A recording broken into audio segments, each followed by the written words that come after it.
Mira, have you read Robert Frost's Fire and Ice? It's so short, but it feels deep. Can you explain what it's about? Of course, Arav. Frost's Fire and Ice is a thought-provoking poem that explores two contrasting elements, fire and ice, to symbolize human emotions and their potential to destroy the world. Fire and ice as symbols? What do they represent? Fire represents intense desires, passion, and greed. It symbolizes emotions that burn uncontrollably and can lead to destruction. On the other hand, ice represents hatred, coldness, and indifference, emotions that freeze relationships and humanity itself. So, Frost is saying these emotions can destroy the world? Exactly. The poem begins with Frost aligning himself with those who believe the world will end in fire. He suggests that unbridled passion and greed could consume the world. And what about ice? In the second part, Frost acknowledges that ice, symbolizing hatred and indifference, is just as destructive as fire. It may not burn everything down, but it can freeze the essence of life, relationships, and compassion, leading to a slow and inevitable end.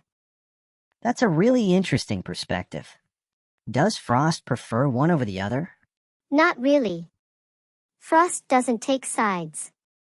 He says that both fire and ice are equally capable of bringing about the end of the world. It's more about the nature of these emotions and their destructive power. I love how Frost uses such powerful imagery to convey big ideas. It feels like he's talking about human nature, not just physical destruction. You're absolutely right. The poem is a metaphor for the self-destructive tendencies in human beings, how excessive desire or unchecked hatred can lead to chaos. It's amazing how he uses so few words to express such profound ideas. That's the genius of Frost. His simplicity carries depth. Fire and Ice leaves readers reflecting on their emotions and the importance of balance in life. Thanks for explaining it, Mira. This poem makes me think about the world and how our emotions shape it. That's the magic of literature, Arav. It helps us see ourselves and our world more clearly. I must go home now. I can hear my mom calling me. Right. See you tomorrow, Arav. And you don't forget to subscribe to The Eloquent Explorers for more videos.